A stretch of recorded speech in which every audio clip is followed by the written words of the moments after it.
Zamani sana, kabla ramani hazijachorwa na kabla historia haijaandikwa kwenye vitabu, kulikuwepo ufalme ulioitwa Valdoria. Ufalme huo ulikuwa tajiri kwa dhahabu, mashamba na jeshi lenye nguvu. Lakini kilichoufanya uwe maarufu zaidi hakikuwa utajiri wake. Ilikuwa ni nyumba ya miaka 1000. Jumba hilo lilisimama juu ya kilimo cha mawe meusi, likitazama mji mzima kama jicho lisilolala. Hakuna aliyejua lilijengwa lini, hakuna aliyejua nani hasa alilijenga. Wazee wa kale walisema lilijengwa kwa damu, si kwa saruji. Na kila mfalme aliyewahi kutawala Valdoria aliishi humo, na kila mmoja wao alikufa kwa siri. Mfalme wa sasa aliitwa Tharion. Alikuwa kijana mwenye hekima aliyependwa na watu. Lakini tangu alipovaa taji la enzi, mambo yalianza kubadilika. Usiku wa kwanza ndani ya nyumba ya miaka 1000 alisikia sauti ya mwanamke ikimuita kwa jina, Tharion. Aliamka kwa hofu, lakini chumba kilikuwa kimya. Mishumaa iliwaka taratibu, milango ilikuwa imefungwa. Lakini ukutani kivuli chake hakikufuata mwanga, kilikuwa kikitembea peke yake. Siku zilivyopita, Tharion alianza kuwa mtu tofauti. Alianza kuogopa usaliti, akaanza kuwaondoa washauri wake wa karibu. Akaamuru walinzi waongezwe mara 2. Dada yake mdogo, Princess Elara, ndiye aliyegundua mabadiliko hayo kwanza. Ufalme haujawahi kuwa hivi, alimwambia rafiki yake wa karibu, Joram, kijana kutoka familia ya walinzi wa kifalme. Elara alikuwa jasiri na mwenye akili kali. Hakuamini kuwa kaka yake alikuwa mwovu. Aliamini kuna kitu kinamshawishi, na kitu hicho kilikuwa ndani ya jumba. Chini ya nyumba ya miaka 1000 kulikuwa na njia za siri, tunnel za kale zilizochongwa chini ya ardhi. Hakuna aliyepewa ruhusa ya kuzifikia isipokuwa mfalme. Lakini usiku mmoja, Elara aliiba funguo za chumba cha siri. Akiwa na taa ndogo mkononi, alishuka chini ya ardhi. Alitembea kwenye njia nyembo zilizojaa baridi isiyo ya kawaida. Ukutani kulikuwa na maandishi ya lugha ya kale, nguvu huja kwa bei. Mwisho wa njia hiyo kulikuwa na mlango mkubwa wa chuma. Juu yake kulichongwa alama ya jicho lililozungukwa na moto. Elara alipousukuma mlango, sauti nzito ilijaa hewani. Karibu yake kulikuwa na kioo kikubwa cha ajabu, na ndani ya kioo kulikuwa na mwanamke mwenye macho ya fedha. Wewe si mfalme, sauti hile ilisema. Nataka kumwokoa kaka yangu, Elara alijibu kwa ujasiri. Kioo kilicheka. Kaka yako alikubali mkataba, kama walivyofanya wafalme wote waliomtangulia. Miaka mingi iliyopita, mfalme wa kwanza wa Valdoria alifanya agano na roho ya kivuli kupata nguvu ya kushinda maadui zake. Roho hiyo ilimpa ushindi, utajiri na hofu kutoka kwa falme jirani. Lakini kwa sharti moja, kila kizazi damu ya kifalme ilipaswa kulishwa kwenye kivuli hicho. Ndiyo maana wafalme walikufa kwa siri, walikuwa kafara. Elara aligundua ukweli mbaya. Baba yake hakufa kwa ugonjwa, alijitoa sadaka kuendeleza nguvu za kiti cha enzi. Na sasa ilikuwa zamu ya Tharion. Ndiyo maana kivuli kilikuwa kikimfuata. Ndiyo maana alikuwa akibadilika. Wakati huo huo, ndani ya chumba chake, Tharion alikuwa akizungumza na sauti ile ile.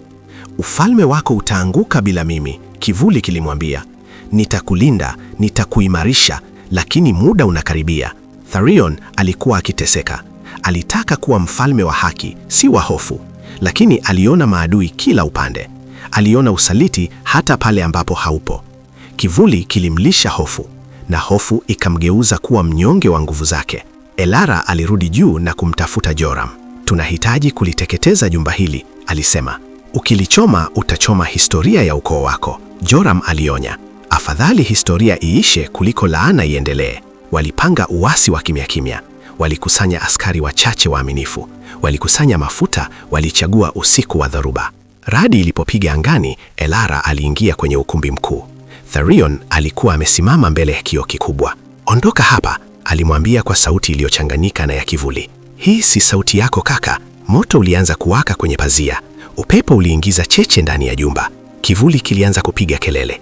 Ukiteketeza nyumba utapoteza kila kitu. Tharion aliangalia mikono yake. Aliiona ikitetemeka.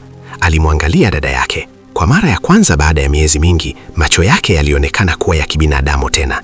Nichague nini? Aliuliza kwa sauti dhaifu. Chagua kuwa huru, Elara alijibu. Moto ulienea. Dari lilianza kuporomoka. Vioo vilipasuka. Tharion alichukua upanga wake wa kifalme na kulipiga kioo kwa nguvu zote. Kivuli kilipiga mayowe ya mwisho, kioo kilivunjika vipande elfu. Mwanga mkali ulitoka ndani yake, kisha ukazimika. Asubuhi ilipofika, nyumba ya miaka 1000 ilikuwa imegeuka majivu. Tharion aliokoka, lakini hakuwa tena na nguvu za ajabu. Hakuwa na sauti tena kichwani mwake. Valdoria ilianza enzi mpya. Hakuwa na hofu, hakuwa na vifo vya siri, lakini chini ya majivu ya kilima kile kulikuwa na jiwe moja jeusi ambalo halikuungua, na usiku wa mwezi mpevu, kivuli kidogo huonekana juu yake, kikisubiri. Miaka 50 ilipita tangu nyumba ya miaka 1000 kuteketea. Valdoria ilibadilika. Milima ilichimbwa, bandari zilijengwa, na mji mkuu ukajengwa upya kwa mawe meupe badala ya mawe meusi ya zamani. Watu waliamini laana ilikuwa imeisha. Mfalme Tharion alitawala kwa haki mpaka uzee wake. Alifariki kwa amani, jambo ambalo halijawahi kutokea katika ukoo wao. Lakini historia huwa haifi, hujificha.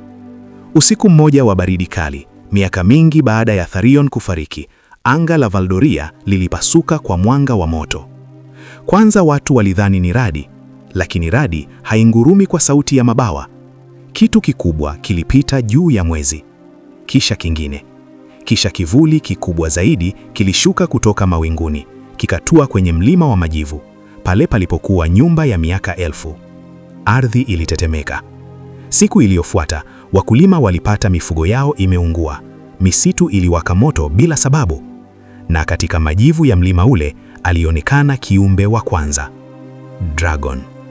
Mwili wake ulikuwa mwekundu kama damu ya zamani, macho yake yalikuwa ya dhahabu yanayowaka, mabawa yake yalifunika nusu ya anga, na juu ya kifua chake kulikuwa na alama ya jiwe jeusi ambalo halikuungua miaka 50 iliyopita. Mfalme wa wakati huo alikuwa kijana aitwaye Kael, mjukuu wa Princess Elara. Kael hakurithi tu damu ya kifalme, alirithi siri. Elara kabla ya kufa aliandika maandiko ya siri kuhusu kivuli, jiwe jeusi na onyo moja: kama kivuli hakikufa, kitapata mwili mpya. Kael alipokea taarifa za moto kutoka milimani. Alipanda farasi wake na jeshi dogo kuelekea mlima wa majivu. Walipofika, waliiona Dragon huyo alisimama juu ya kile jiwe jeusi. Lakini jambo la kutisha zaidi, Dragon hakushambulia. Aliongea kwa sauti nzito iliyotikisa anga. Ufalme huu ulinifunga kwa karne. Askari wengi walianguka kwa hofu. Kael alisimama mbele yao. Wewe ni nani? Aliuliza kwa sauti ya uthabiti. Dragon akafungua mabawa yake makubwa. Mimi ni Varithar, roho ya moto. Wakati mlipovunja kioo, hamkuangamiza kivuli, mlinipa mwili. Miaka mingi iliyopita, kivuli kilikuwa roho isiyo na umbo, lakini kilipovunjwa, vipande vyake vilisambaa angani, vilichomwa na radi, na vikazaliwa upya kama viumbe wa moto, Dragon. Na sasa walikuwa wakirudi duniani kudai kilichokuwa chao. Ndani ya siku chache, dragoni wengine walianza kuonekana. Wengine weusi kama usiku, wengine weupe kama barafu, wengine wenye mizani ya samawati kama bahari. Watu wa Valdoria walikimbia, miji iliteketea, anga halikuwa salama tena. Lakini si dragoni wote walikuwa wa uharibifu. Usiku mmoja, Kael alitembea peke yake karibu na ziwa la kale. Hapo alikutana na dragon mdogo wa rangi ya fedha. Hakuonyesha chuki, alimwangalia Kael moja kwa moja, na kwa mshangao wake, Kael aliweza kusikia mawazo yake. Sisi si wote tuliokuja kwa vita, sauti ilimjia akilini. Kael aligundua ukweli mpya. Dragoni walikuwa wamefungwa pamoja na kivuli, lakini sasa walikuwa huru kuchagua. Baadhi walitaka kulipiza kisasi, baadhi walitaka kuishi kwa muungano. Kael alikumbuka maneno ya Elara, afadhali historia iishe kuliko laana iendelee. Alishusha upanga wake, na badala ya kushambulia, alipiga magoti. Natoa ardhi hii kama mahali pa kuishi pamoja, si kwa hofu, si kwa damu. Anga lilinyamaza. Dragoni walizunguka juu. Varithar alipiga kelele ya hasira, moto ukitoka kinywani mwake. Lakini baadhi ya dragoni walianza kutua upande wa Kael. Mgawanyiko ukaanza. Vita hakuwa tena kati ya binadamu na dragoni. Ilikuwa kati ya chuki na uchaguzi. Na hapo ndipo enzi za dragoni zilianza rasmi. Si enzi ya kuteketeza dunia, bali enzi ya vita vya ndani. Kwa sababu Varithar hakukubali amani. Na jiwe jeusi bado lilikuwa chini ya mlima wa majivu, likitoa mwanga hafifu kila usiku, kana kwamba bado kuna nguvu kubwa zaidi inayosubiri kuamka.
Uwanja wa Athen ulikuwa umefunikwa na moshi.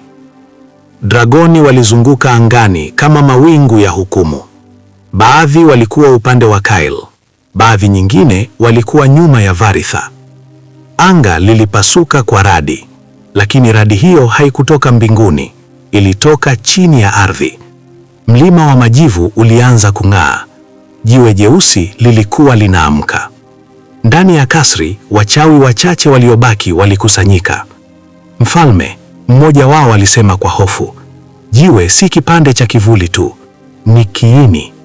Kiini cha nini? Kyle aliuliza. Kiini cha malkia wa dragoni wa kivuli. Chumba kilinyamaza. Karne nyingi zilizopita, mchawi aliendelea, kulikuwa na malkia wa dragoni aliyeitwa Zarinthia. Alikuwa mtawala wa ulimwengu wa moto na kivuli. Wafalme wa kwanza wa Valdoria walimwogopa. Walifanya nini? Kyle akauliza. Walimgawanya roho yake. Sehemu ikafungwa kwenye kioo, sehemu nyingine ikafungwa ndani ya jiwe. Kyle akahisi baridi ikipita mgongoni. Kioo kilivunjwa na babu yangu na jiwe lilibaki. Usiku huo, Kyle alipanda farasi wake peke yake na kuelekea mlima wa majivu. Dragoni wa fedha alimfuata kimya kimya. Walipofika, ardhi ilikuwa inapasuka. Lava nyekundu ilianza kutiririka pembeni ya jiwe. Varithar tayari alikuwa hapo. Umechelewa, mfalme wa wanadamu, Varithar alinguruma. Malkia anarudi. Jiwe lilipasuka katikati. Ndani yake kulikuwa na yai kubwa la giza likitoa mwanga wa zambarau. Moyo wa ardhi ulianza kupiga kama ngoma. Kyle alisikia sauti ndani ya kichwa chake, sauti ya mwanamke. Siku zote damu yenu ilinifunga, sasa damu yenu itanifungua. Kyle alitambua ukweli wa mwisho. Laana ya kifalme haikuwa tu kafara, ilikuwa muhuri. Damu ya ukoo wao ndiyo iliyokuwa inazuia kuamka kwa Zarinthia. Na sasa, bila nyumba ya miaka 1000, muhuri ulikuwa dhaifu. Mimi natamani tuishie hapa kwa leo, ila naomba sana usiache kusubscribe, kulike na kucomment.